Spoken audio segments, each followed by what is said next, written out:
রানী ভবানী রাজবাড়ি নাটোরে অবস্থিত। দেখতে অনিন্দ সুন্দর এবং এর কারুকার্যের ডিজাইন মানে আজকের থেকে যে ৩০০ সাড়ে ৩০০ বছর আগে এটা নির্মিত, মানে এক কথায় অসাধারণ ভিতরের কারুকার্য।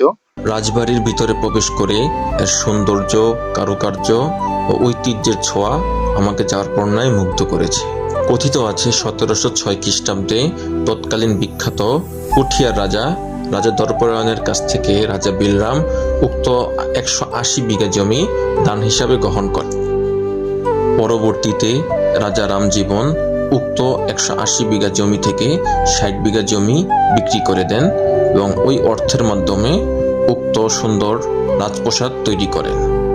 উক্ত রাজপ্রাসাদটি দুইটি ভাগে বিভক্ত, একটি হচ্ছে বড় তরফা, অন্যটি হচ্ছে ছোট তরফা। বড় তরফা হচ্ছে বড় দালান এবং ছোট তরফা হচ্ছে ছোট দালান। এবং উক্ত রানী ভবানী রাজবাড়িকে আরো সৌন্দর্যমণ্ডিত করেছে এর মধ্যে ছড়িয়ে ছিটে থাকা ৬টি বড় বড় দিঘি এবং পাশাপাশি এর ৩টি সুউচ্চ কালো মন্দির, যেগুলোর উচ্চতা প্রায় ২০০ মিটার করে। এটা হচ্ছে ছোট তরফা, ছোট তরফা মানে ছোট রাজপ্রাসাদ। তো ছোট রাজপ্রাসাদে আমি ঘুরে দেখলাম প্রায় ৪৫টার মতো রুম আছে। তো পূর্বে রাজাদের এতটাই বিত্তশালী ছিল, এতটাই ধনী ছিল যে ছোট রাজপ্রাসাদেই ৪৫টার উপরে ঘর। এত ঐতিহ্যবাহী একটি রাজপ্রাসাদকে আরো সুন্দরভাবে উপভোগ করার জন্য চলে আসলাম দক্ষিণ পাশের দিঘির পাড়ে, যেখানে রয়েছে কিছু চায়ের দোকান এবং এক কাপ চা নিলাম এবং চা খেতে খেতে অনুভব করলাম একজন রাজা কতটা আরাম আয়েশ ও বিলাসী জীবন যাপন করতেন।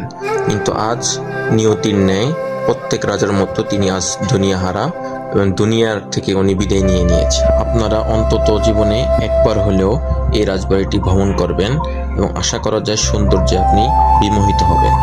আপনারা যখন নাটোর আসবেন তখন এই রানী ভবানী রাজবাড়ি এবং এই যে সুন্দর দিঘি, এখানে আসবেন, বসবেন, বাতাস খাবেন।